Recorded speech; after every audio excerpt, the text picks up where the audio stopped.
메리 크리스마스. 메리 크리스마스. 오늘 말씀 제목은 임마누엘 하나님이 우리와 함께 계시다입니다. 요절 1장 23절을 같이 읽겠습니다. 1장 23절입니다.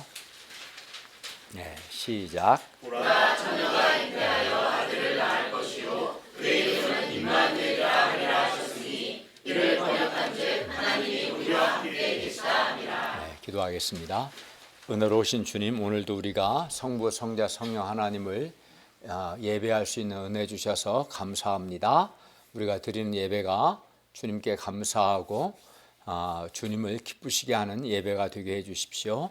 또 예배드린 우리를 주께서 긍휼히 여기시고 우리의 많은 죄와 허물을 예수님의 피의 은혜로 용서하시고 우리에게 하나님의 말씀으로 은혜와 복을 주시기를 기도합니다. 예수님의 이름으로 기도하였습니다. 아멘.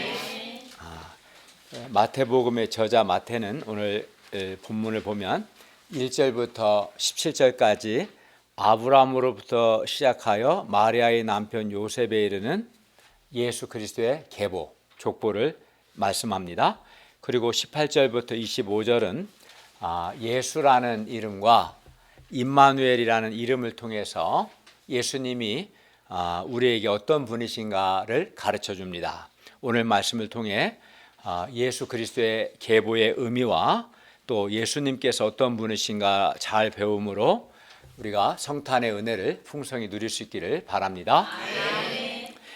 세 가지를 볼 텐데, 첫째는 하나님은 은혜와 긍휼이 풍성하시고 신실하십니다. 그리고 둘째, 예수님은 우리를 죄에서 구원하십니다. 셋째는 예수님은 우리와 함께 하시는 하나님이십니다. 먼저 첫째, 하나님은 은혜와 긍휼이 풍성하시고 신실하십니다. 1절에서 17절 말씀입니다. 우리 1절을 다 같이 읽겠습니다. 시작. 아브라함과 다윗의 자손 예수 그리스도의 계보라. 마태복음 1장 1절을 헬라 원어 성경 순서대로 직역하면 다음과 같습니다.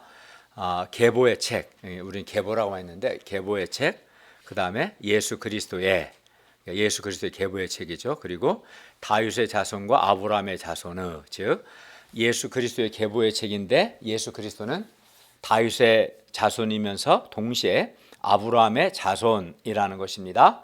그리고 이는 예수님께서 하나님께서 아브라함과 다윗에게 약속하신 바로 그 그리스도이시다라는 뜻입니다. 그리고 여기서 그리스도는 헬라어고 히브리어로 메시아, 우리말로 구원자라는 뜻입니다. 하나님은 아브라함에게 이렇게 말씀하셨어요. 창세기 22장 18절에서 또 내 씨로 말미암아 천하 만민이 복을 받으리라. 하나님은 아브라함을 부르시고 아브라함의 씨로 말미암아 천하 만민이 복을 받게 하시겠다고 약속하셨습니다. 그리고 이 약속대로 하나님께서는 아브라함의 자손 가운데 예수님을 그리스도로 보내주신 겁니다. 그래서 1절에서 예수 그리스도의 계보의 책, 예수 그리스도는 아브라함과 다윗의 자손이다 라고 말씀한 거예요. 또 하나님께서는 또 다윗에게 그의 후손 가운데 한 왕을 세워서 그의 나라 왕위를 영원히 견고하게 하리라 약속하셨는데, 하나님께서 다윗에게 약속하신 한 왕이 바로 예수 그리스도이십니다. 그리고 예수님께서 아브라함과 다윗의 자손이라는 것은 예수님께서 하나님께서 아브라함과 다윗에게 약속하신 바로 그 그리스도, 바로 그 구원자라는 뜻입니다. 그리고 그렇기 때문에 오직 예수님만이 우리의 유일한 그리스도 구원자가 되시고 오직 예수님께만 구원이 있습니다. 왜냐하면 예수님만이 하나님이 약속하신 바로 그 그리스도이시기 때문에 그렇습니다. 2절을 보십시오. 아브라함이 이삭을 낳고 이삭은 야곱을 낳고 야곱은 유다와 그의 형제들을 낳았습니다. 그리고 이렇게 쭉 낳다가 15절 하반절과 16절을 이르러 보시면 마따는 야곱을 낳고 야곱은 마리아의 남편 요셉을 낳았습니다. 16절 상반절까지의 기록 방법대로 기록한다면 야곱은 마리아의 남편 요셉을 낳고 요셉은 예수를 낳고라고 기록해야 할 것 같습니다. 그러나 16절 하반절에 이르러 갑자기 족보의 기록 방법이 바뀝니다. 16절 하반절에 이르러서는 요셉이 예수를 낳고라고 하지 않고 마리아에게서 그리스도라 칭하는 예수가 나시니라 라고 수동태로 기록되어 있습니다. 그리고 이는 요셉이 예수님을 낳은 것이 아니라 예수님은 요셉과 관계없이 성령의 능력으로 잉태되었음을 의미합니다. 그래서 마태는 18절에서 예수님께서 마리아에게 성령으로 잉태되었다라고 말씀합니다. 또 20절 하반절에서도 그에게 잉태된 자는 성령으로 된 것이니라 라고 합니다. 그러므로 예수님은 인간의 방법으로 잉태된 것이 아니라 성령 하나님의 능력으로 잉태된 겁니다. 그리고 예수님께서 성령으로 잉태되셨기 때문에 예수님은 유일하게 아담의 원죄를 갖지 않은 죄 없는 사람이십니다. 그리고 이렇게 예수님께서 죄 없는 사람이시면서, 그러니까 예수님은 본래 성자 하나님께서 인성을 입으신 거예요. 사람이 되신 분이 예수 그리스도이시고, 동시에 예수님은 본래 성자 하나님이시기 때문에 오직 예수님만이 하나님과 범죄한 사람 사이에 유일한 중보자가 되시고 유일한 구원자가 되실 수 있습니다. 그러니까 예수 그리스도만이 유일한 구원자이십니다. 그리고 이제 3절부터 6절까지 예수님의 계보에는 몇몇 여자들의 이름이 나옵니다. 이 여자들의 이름은 3절에 다말, 5절 라합과 룻이 나오고 6절 우리아의 아내입니다. 보통 유대인들의 족보에는 여자들의 이름이 없는데 예수님의 족보에는 특별히 여자들의 이름이 나옵니다. 그것도 이 여자들은 유대인이 아니라 이방인이거나 도덕적으로 심각한 문제가 있는 여자들입니다. 첫째, 다말은 시아버지 유다와 사이에서 자식을 낳은 여자였습니다. 물론 다말이 시아버지를 속이고 그와 동침한 것은 정욕 때문에 그렇게 한 것은 아니었고 자기의 죽은 남편의 후사를 잇기 위해서였습니다. 그러나 그럴지라도 다말이 시아버지와의 부적절한 관계를 통해 자식 낳은 것은 도덕적으로 비난받을 만한 일이었고, 게다가 다말은 가나안 사람 곧 이방인이었습니다. 그런데도 이러한 다말이 낳은 아들이 예수 그리스도의 조상으로 쓰임 받은 것은 하나님의 은혜와 긍휼 때문이었습니다. 둘째로 라합인데, 라합은 이방인으로 여리고 성에 잘 나가는 기생이었습니다. 물론 라합이 믿음으로 이스라엘 정탐꾼들을 숨겨준 것은 잘한 일이었습니다.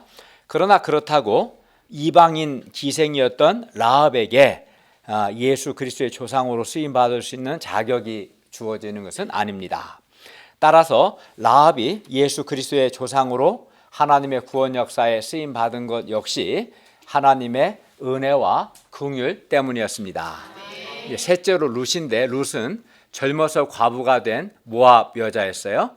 그러나 그는 자기 동족에게로 돌아가 재혼하지 않고 시어머니 나오미를 따라 이스라엘로 왔어요. 이는 그가 시어머니 하나님 곧 이스라엘의 하나님 여호와를 그의 하나님으로 받아들였기 때문입니다. 그러나 그럴지라도 하나님께서 룻을 긍휼히 여기지 않으셨다면 당시 이방인 모압 출신의 과부인 룻이 하나님께 귀하게 쓰임받지는 못했을 겁니다. 그러므로 룻이 예수 그리스도의 조상으로 귀하게 쓰임받은 것 역시 하나님께서 그를 긍휼히 여기셨기 때문입니다. 넷째로 우리아의 아내인데, 우리아의 아내는 다윗과 간통한 밧세바였습니다. 여기서 포커스는 우리아의 아내가 있는 게 아니라 다윗에게 있습니다. 다윗은 자기 아내가 아니라 충신인 우리아의 아내와 간통했을 뿐만 아니라 우리아를 죽게 함으로써 도저히 하나님께 쓰임받을 수 없었습니다. 그러나 하나님은 이러한 다윗을 용서하셨을 뿐만 아니라 그가 밧세바에게서 낳은 솔로몬을 왕으로 세우시고 또 예수 그리스도의 조상으로 쓰셨습니다. 이는 정말 하나님의 놀라운 긍휼이었습니다. 하나님께서 긍휼히 여기시지 않았다면 다윗이 하나님께 쓰임받지 못했을 뿐만 아니라 그의 왕위도 빼앗기고 그가 크게 범죄했기 때문에 또 뿐만 아니라 그가 하나님의 심판을 받았을 겁니다. 그런데 하나님의 긍휼 때문에 다윗과 우리아의 아내 밧세바가 하나님께 용서받고 또 다윗이 예수 그리스도의 조상으로 하나님의 구속 역사에 귀하게 쓰임 받을 수 있었습니다. 다말, 라합, 룻, 우리아의 아내 밧세바 이 네 사람 모두 이방인들이었고 도덕적으로도 문제가 있었음에도 불구하고 다만 하나님께서 각 사람을 긍휼히 여기셨기 때문에 그들이 예수 그리스도의 조상으로 귀하게 쓰임 받은 것입니다. 이렇게 이방인들 또 도덕적으로 문제 많은 사람들도 구원받고 또 하나님의 구원 역사에 귀하게 쓰임 받았다는 것은 예수 그리스도는 이미 구약에서부터 유대인들만의 구원자가 아니라 이방인들의 구원자도 되시고 또 하나님은 은혜와 긍휼이 많은 하나님이심을 우리에게 가르쳐 줍니다. 하나님은 지금도 사람들의 인간 조건을 따지지 않고 죄 많은 자들을 다만 은혜로 구원하셔서 하나님의 구원 역사에 귀하고 영광스럽게 쓰고 계십니다. 그렇기 때문에 하나님은 참으로 은혜와 긍휼이 많은 하나님이십니다. 이건 하나님의 은혜와 긍휼이 아니면 설명이 안 돼요. 죄 많은 자들이 용서받고 영광스럽고 귀하게 쓰임 받는 것은 하나님의 풍성한 은혜와 긍휼 때문입니다. 은혜와 긍휼의 하나님을 찬송합니다. 우리 역시 하나님의 은혜와 긍휼로 우리 역시 구원을 받았고 지금 하나님의 은혜로 하나님의 구원 역사에 쓰임받고 있습니다. 우리 각 사람에게 임한 하나님의 은혜와 긍휼 역시 참으로 큽니다. 우리가 하나님의 크신 긍휼로 구원받은 것만으로도 너무나 감사한데 우리는 또 성경 선생이요 캠퍼스 목자로 하나님께 귀하게 쓰임받고 있으니 얼마나 감사합니까? 그래서 자기 자신이 구원받고 하나님께 쓰임받는 것이 전적으로 하나님의 은혜와 긍휼 때문임을 잊지 않고 기억하는 사람은 하나님 앞에서 늘 겸손하고 늘 감사가 충만합니다. 그리고 그 마음에 늘 기쁨이 있습니다. 하나님의 은혜에 감사해서 하나님께 충성합니다. 주님의 은혜를 감당하는 삶을 삽니다. 그래서 참 신자라면 하나님의 크신 은혜와 긍휼에 감사하여 하나님께 늘 감사하고 겸손하며 은혜를 감당하는 삶을 살아야 합니다. 그게 이 사람이 참 신자인지 가짜인지를 분별할 수 있는 거예요. 정말 참 신자라면 내가 하나님의 크신 은혜와 긍휼로 구원받았음을 알기 때문에 하나님께 대해서 늘 감사하고 또 겸손하고 은혜를 감당하는 삶을 심서 살고자 합니다. 그러나 어떤 사람은 자신이 하나님의 크신 은혜와 긍휼로 구원받았음을 기억하지 않고 잊어버리기 때문에 불못에 던져 영원히 밤낮으로 괴로움을 받을 자를 다만 하나님이 은혜로 구원하셨는데 이것을 기억하지 않고 잊어버리기 때문에 예를 들어 구원받기 전 자신이 얼마나 비참한 죄인이었는가, 자신이 죄의식과 수치심과 정죄감으로 얼마나 고통했는가 기억하지 않기 때문에 하나님께 감사하는 삶을 살지 않고 쉽게 교만하게 되는 것을 봅니다. 이렇게 하나님의 은혜와 긍휼을 기억하지 않고 잊어버리는 자들은 한마디로 영적 치매 환자들입니다. 영적 치매 환자들입니다. 우리는 과거 비참하고 절망적인 죄인들이었고 심판받을 자들이었는데 하나님의 크신 은혜와 긍휼로 말미암아 구원받고 지금 귀하게 쓰임받고 있습니다. 우리가 이 사실을 잊지 않고 기억함으로 하나님께 늘 감사하고 하나님의 은혜를 감당하는 삶을 살 수 있기를 바랍니다. 하나님 앞에 늘 겸손하고 기쁨이 가득하기를 바랍니다. 17절을 다 같이 읽겠습니다. 시작.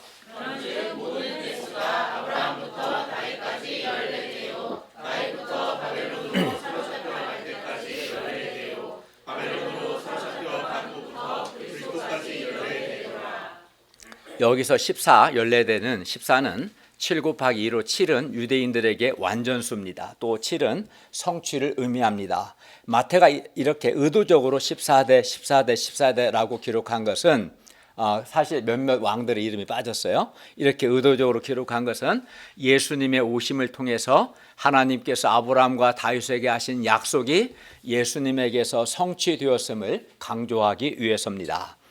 북이스라엘이 반복되는 우상숭배와 혼합주의의 죄 때문에 BC 722년에 아수르에 의해 멸망했고요. 유다 역시 우상숭배와 혼합주의의 죄 때문에 BC 586년에 바벨론에 의해 멸망했습니다. 백성들의 반복되는 죄 때문에 하나님께서 아브라함과 다윗에게 하신 그리스도에 관한 약속이 폐하여질 수밖에 없었습니다. 특히 나라가 망하고 바벨론의 포로로 끌려갔기 때문에 사실 이스라엘은 그때 이미 끝났습니다. 그러나 하나님은 그때 이미 끝났지만 그들의 반복되는 죄에도 불구하고 또 그들이 바벨론의 포로로 끌려갔음에도 불구하고 그럼에도 불구하고 예수 그리스도를 보내주셨습니다. 그래서 족보에 보면 바벨론이라는 단어가 4번 나와요. 바벨론 때까지 누구이고 바벨론 이후에 누구고 바벨론 때까지 몇 대고 바벨론에서 올 때가 몇 대고 그걸 강조하는 것은 나라가 망하고 바벨론 포로로 끌려갔기 때문에 이미 끝났다.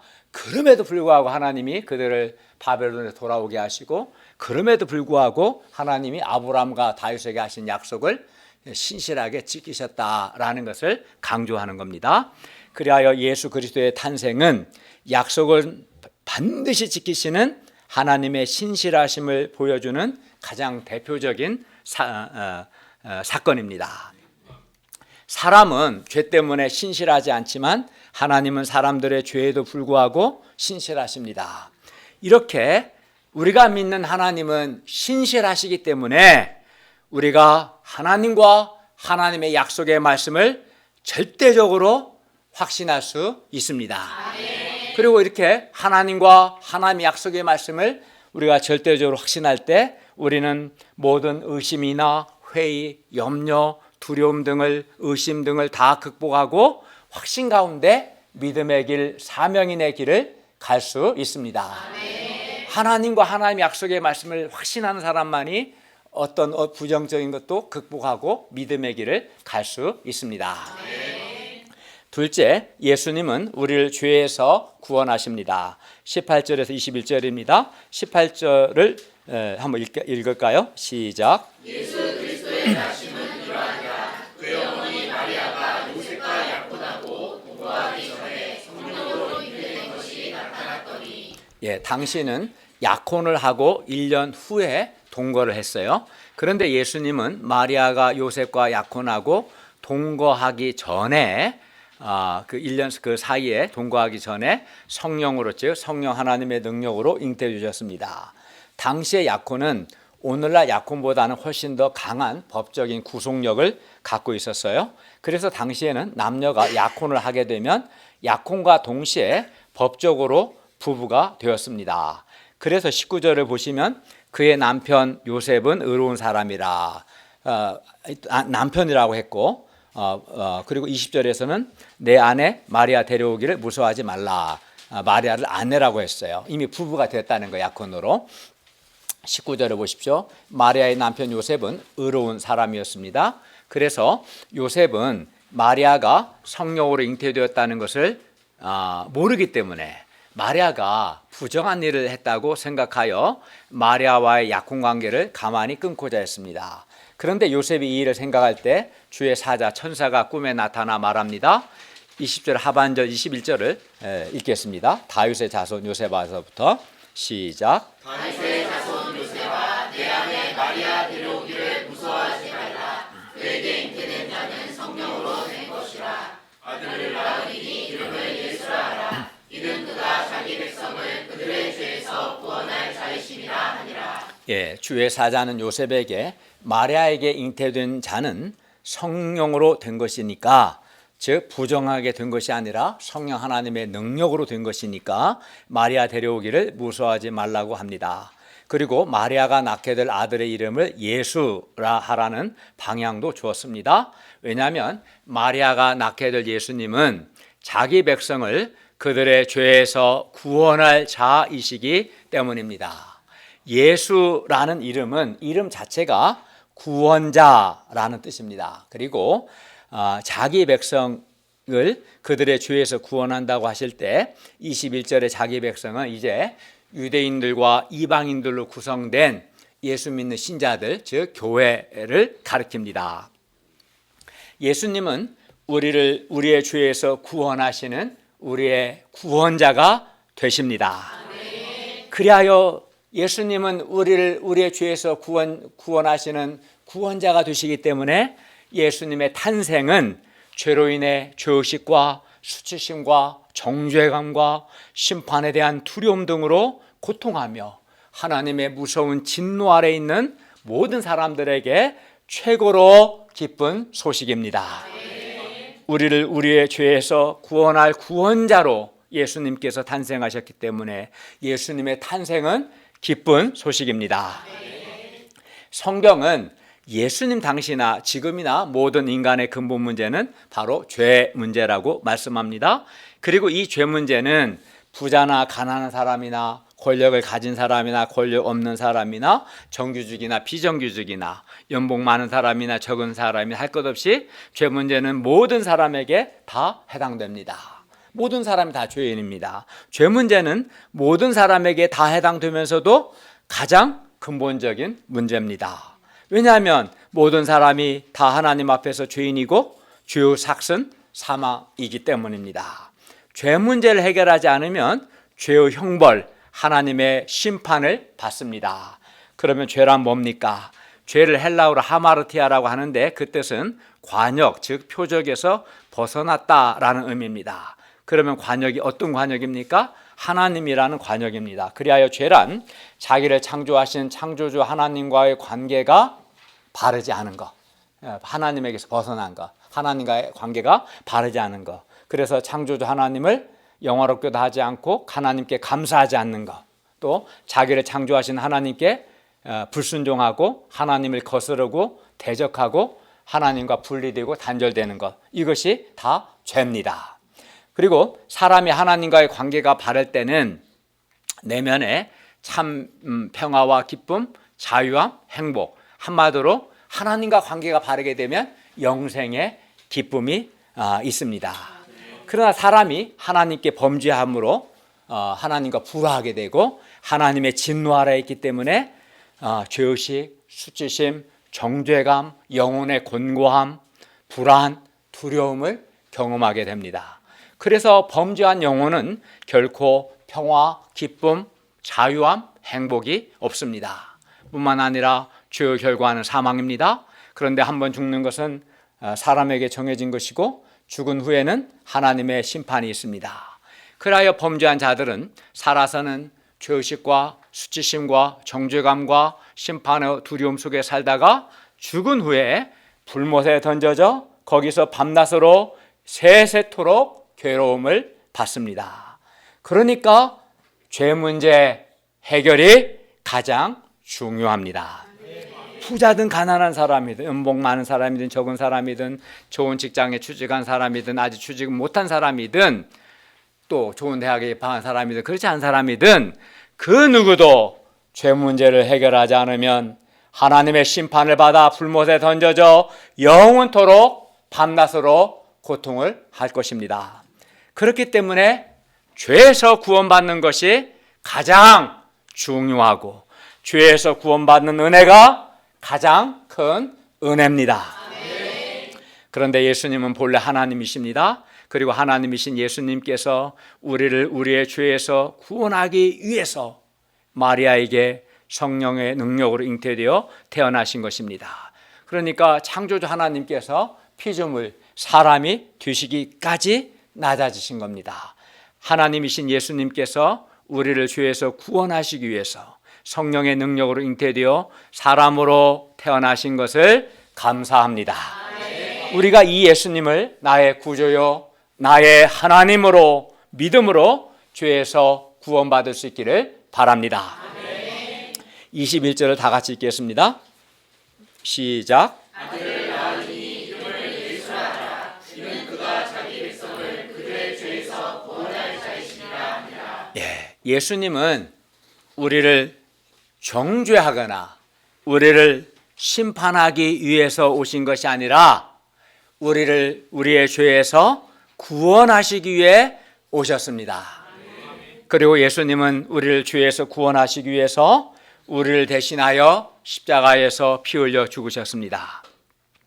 예수님은 나를 사랑하사 나의 죄를 위해 나를 대신하여 십자가에서 하나님의 형벌을 받아 죽으신 겁니다.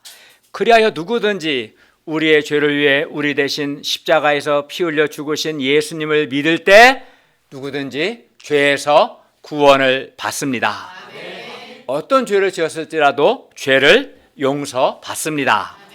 그러므로 우리는 어떻게 하겠습니까? 하나님의 말씀과 성령님의 도움을 통해서 우리의 죄를 깨달아야 합니다. 죄인된 자기를 발견하고 그리고 나서 애통함으로 자기의 죄를 회개하고 하나님이 주시는 죄의 용서를 받아야 합니다. 맨 먼저는 죄인으로서 자기 발견입니다. 하나님의 말씀과 성령의 도우심을 통해서 죄인인 자기를 발견하고 자기 죄를 애통하게 회개하고 예수님을 나의 구원자로 영접할 때 죄를 용서받습니다. 그리고 이렇게 자기 죄를 깊이 깨닫고 자기 죄를 애통하는 사람은 예수님께서 주시는 죄 용서로 인해서 기쁨과 감사가 큽니다. 그리하여 구원의 은혜를 감사가 커서 감당하고자 하는 거룩한 소원도 생깁니다. 그리하여 하나님을 사랑하고 하나님을 기쁘시게 하는 삶을 살고 또 다른 사람을 사랑하고 섬기는 삶을 삽니다. 이런 소원들이 다 죄에서 구원받은 은혜로부터 나오는 것입니다. 그러므로 우리가 하나님을 믿지 않는 불신, 교만, 불순종, 하나님께 감사치 않음, 불평, 원망, 미움, 정욕, 거짓됨, 자기중심성, 이기심 등의 죄들을 회개하고 예수께서 주시는 죄 용서를 받을 수 있기를 기도합니다. 셋째, 예수님은 우리와 함께 하시는 하나님이십니다. 22절, 23절입니다. 예수님께서 마리아에게 성령으로 잉태되어 태어나심으로 하나님께서 이사야 선지자에게 하신 약속의 말씀 곧 하나님이 우리와 함께 하신다는 약속의 말씀이 성취되었습니다. 22, 23절을 보십시오. 이 모든 일에 된 것 즉 예수께서 처녀인 마리아에게 성령으로 잉태되어 나신 것은 주께서 선지자로 하신 말씀을 이루려 하심이니 이르시되 보라 처녀가 잉태하여 아들을 낳을 것이요 그 이름은 임마누엘이라 하리라 하셨으니 이를 번역한즉 하나님이 우리와 함께 계시다 함이라. 이 말씀은 마태가 이사야서 7장 14절 말씀을 인용한 말씀으로 BC 735년 아람 왕과 우리 지난 시간에 잠깐 봤는데요. 아람 왕과 북이스라엘 왕이 연합해서 유다를 공격했을 때 하나님께서 이사야 선지자를 통해서 유다 당시 아하스 왕에게 하신 말씀입니다. 이사야 7장 14절은 그리고 이 말씀을 지금 마태가 인용한 겁니다. 유다 아하스 왕 때 아람이 북이스라엘과 동맹하여 유다를 공격했고 이 소식을 들은 유다 아하스 왕의 마음과 백성들의 마음은 삼림이 바람에 흔들림같이 흔들렸습니다. 풍전등화했습니다. 그들은 정말 심히 두렵고 불안했어요.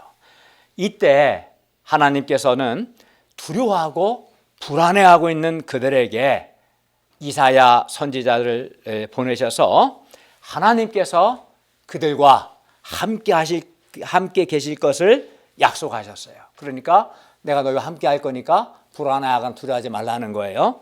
그리고 하나님께서 그들과 함께 하실 것이니 두려워하지 말라고 하셨습니다.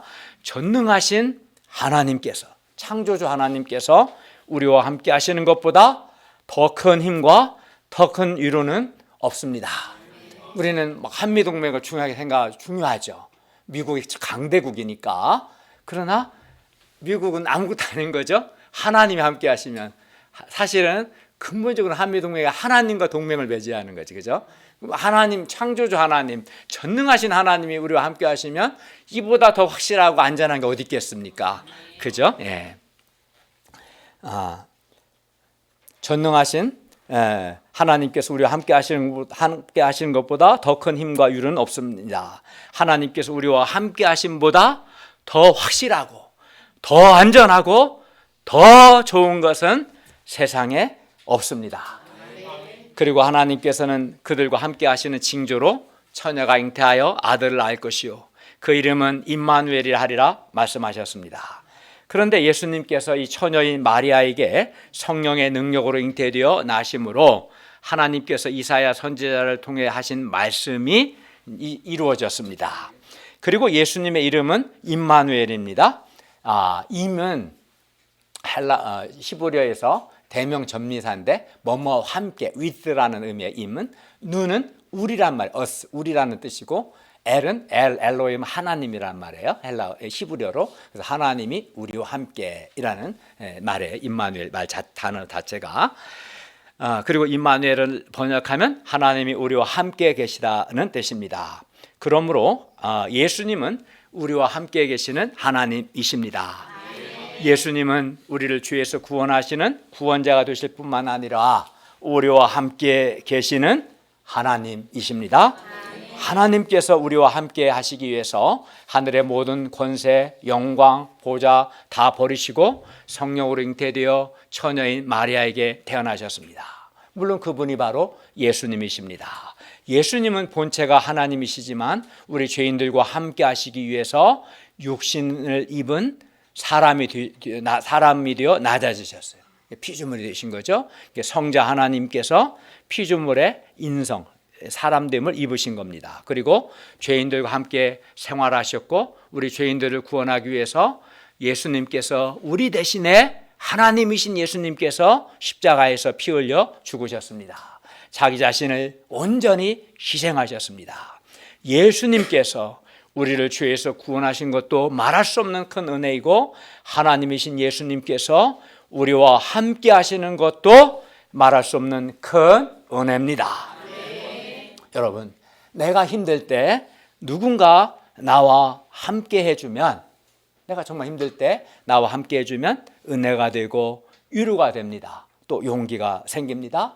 근데 능력이 아주 많은 사람이 나와 함께 하면 훨씬 더 좋죠. 또 성품이 아주 좋은 사람, 능력 많고 성품 좋은 사람이 나와 함께 해주고 또 함께해서 나 도와주고 그러면 더욱 위로와 용기를 얻게 될 겁니다. 그 친한 친구, 사실 친한 친구 하는 게 친구로부터 위로를 얻기를 원하는 거잖아요. 물론 친구는 나나 비슷해 능력이. 그래도 작은 위로를 원하는 거예요. 네. 그죠. 그래도 누군가와 함께 하면 그래도 위로가 있어요. 또 용기가 생기고요. 그러나 사람은 시간과 공간의 제한을 받고 사람은 능력도 한계가 있습니다. 그래서 어떤 사람도 나와 항상 함께 할 수는 없습니다. 저는 우리 강선주와 함께 할 수 없어요. 일본에 있고 선혜는 미국에 있기 때문에 아무리 사랑해도 함께 할 수 없는 거예요. 시간 공간에 제한이 있기 때문에. 그리고 아무리 좋은 사람이라도 부모라도 나를 돕는데 한계가 있어요. 제가 뭐 용돈 보내주는 건 하겠지만 뭐 더 하겠어요. 그죠? 한계가 있는 거 사람은 돕는 게. 그러나 하나님께는 한계가 없습니다.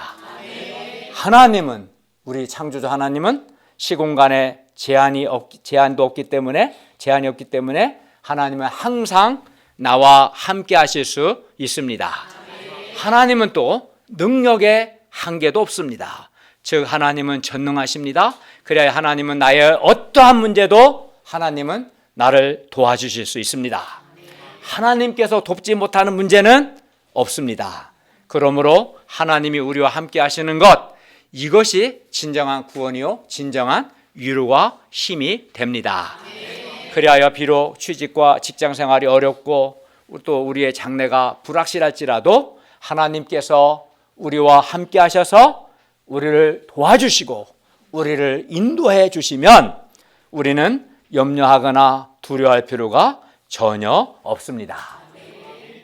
그리하여 부활하신 예수님은 제자들과 항상 함께 하실 것을 약속하셨습니다. 볼지어다 내가 세상 끝날까지 너희와 항상 함께 있으리라. 이 약속대로 예수님은 공생의 기간 동안에는 육신을 입은 상태로 제자들과 함께 하셨고, 부활하시고 승천하신 후에는 제자들에게 성령을 주셔서 성령 안에서 제자들과 항상 함께 하셨고, 그리고 도와주셨습니다. 지금 이 순간에도 예수님은 성령 안에서 예배드리는 우리와 함께 하고 계십니다. 삼위 하나님, 곧 성부 하나님, 성자 하나님, 성령 하나님께서는 지금도 성령 안에서 우리와 항상 함께 하시고 우리를 도와주십니다. 제가 저 인생을 생각했던 예수 믿은 지가 한 35년 정도 된 것 같아요.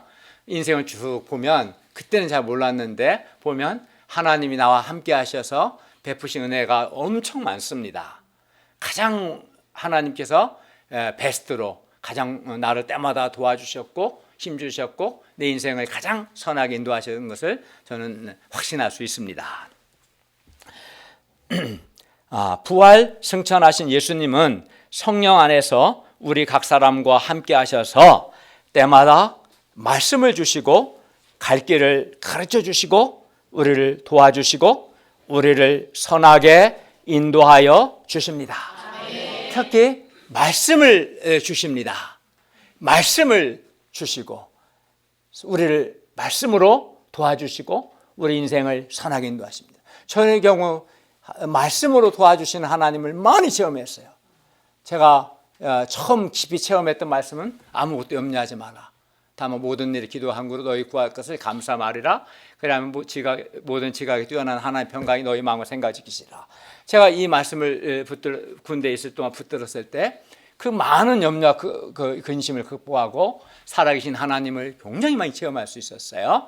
또 하나님은 나에게 여기 한 아이가 있어 보리떡 5개 물고기 2마리를 가졌나, 그러나 이것이 그 많은 사람이 얼마나 되겠습니까? 이 말씀을 통해서 내가 비록 아이와 같이 부족하고 내가 능력이 없을지라도 하나님이 나를 기뻐 받으시고 복 주시면 큰일 할 수 있다는 말씀을 주셨고, 이 말씀을 통해서 저는 정말 엄청난 하나님의 도우심을 체험할 수 있었고, 또 아브라함 믿은 하나님 죽은 자 살리 없는 거 있는 거 부르시는 이 말씀은 수없이 제가 간증해. 이 말씀을 통해서 많은 믿음의 역사를 체험할 수 있고, 이 외에도 하나님은 삼위 하나님은 말씀을 주셔요. 말씀을. 그러니까 겸손히 들어야 돼요. 말씀을 믿고 순종해.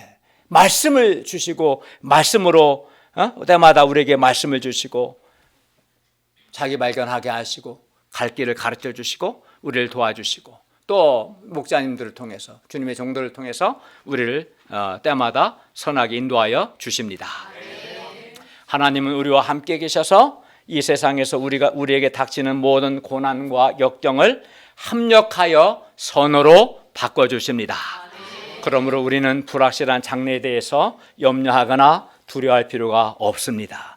왜냐하면 하나님이 우리와 함께 계셔서 우리를 도우시고 우리를 선하게 인도할 것이기 때문입니다. 우리가 해야 할 일은 다만 하나님을 믿고 하나님을 의지하고 하나님께 순종하는 것입니다. 하나님은 하나님과 그의 말씀을 믿고 순종하는 자와 함께 하시고 도와주십니다. 네. 하나님께서 과거에는 성육신하신 예수님으로 이제는 성령으로 우리와 함께 하셔서 여전히 지금도 우리의 구원자가 되시고 목자가 되시고 나의 보호자가 되시고 아버지가 되시고 친구요 위로자가 되시며 우리의 인도자가 되시는 것을 감사합니다. 하나님께서 우리와 함께 하시는 것보다 더 확실하고 더 안전한 것은 없습니다. 하나님께서 우리와 함께 하시는 것, 이것보다 더 좋은 것은 세상에 없습니다. 그리하여 하나님께서 우리와 함께 하시기 때문에 우리가 일생 두려움이나 염려 없이 살 수 있다는 것이 얼마나 복입니까? 예, 물론 우리는 현재 아직 해결되지 않은 어떤 특정한 문제만 생각하면 마음이 어두워지고 염려와 근심이 생길 수 있습니다. 때로 하나님이 보이지 않는 것 같고 하나님께서 도와주시지 않는 것 같고 하나님께서 나와 함께 하시지 않는 것처럼 느껴질 수도 있습니다.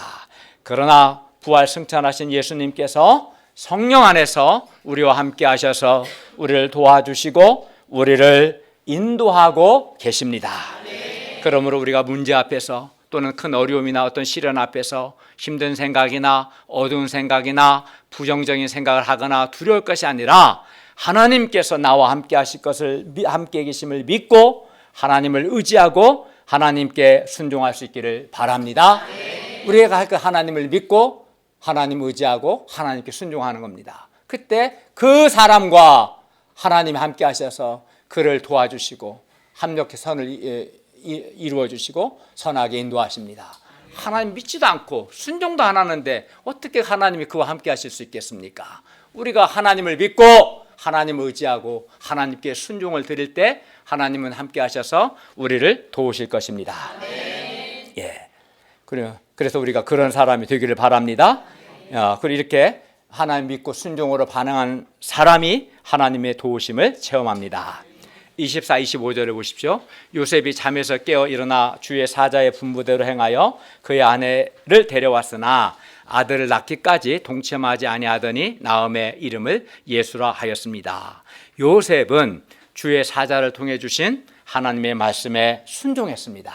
요셉은 순종해서 자기를 부인하고 즉 자기 생각을 꺾고 하나님께 순종함으로 예수 그리스도의 탄생에 귀하게 쓰임받았습니다. 지금도 이렇게 자기를 부인하고 즉 자기 생각을 꺾고 하나님께 순종하는 사람이 요셉처럼 하나님의 구원 역사에 귀하게 쓰임 받습니다.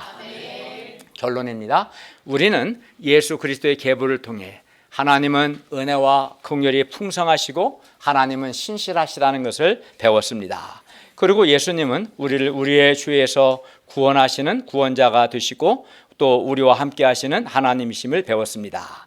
그러면 우리가 하나님께 나아가 진실하고 애통함으로 우리의 죄를 회개하고 예수님을 믿음으로 예수님께서 주시는 죄 용서를 받을 수 있기를 기도합니다.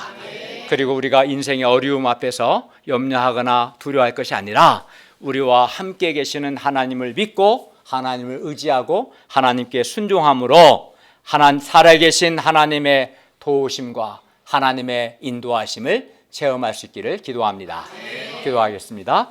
은혜로우신 주님, 오늘 말씀을 통해서 하나님의 크신 긍휼에 대해서도 배웠고 또 하나님의 신실하심에 대해서 배웠습니다. 또 예수님께서 우리를 우리의 죄에서 구원하시는 구원자 되심과 우리와 함께 하시는 하나님이심을 배웠고 예수님께서 지금도 성령 안에서 우리와 함께 하심을 가르쳐 주셔서 감사합니다. 그러니 우리가 이번 성탄에 진실하게 우리의 죄를 자연된 자기 발견하고 회를 회개하고 죄 용서를 받음으로 주께서 주시는 죄 용서의 기쁨이 충만하게 해주시고 하나님 우리와 함께 하심을 믿고 하나님께 순종함으로 실제 삶 속에서 살아계신 하나님의 도우심, 하나님의 인도하심을 체험할 수 있도록 그리하여 마음의 기쁨이 충만할 수 있도록 도와주시옵소서. 예수님의 이름으로 기도하였습니다. 아멘.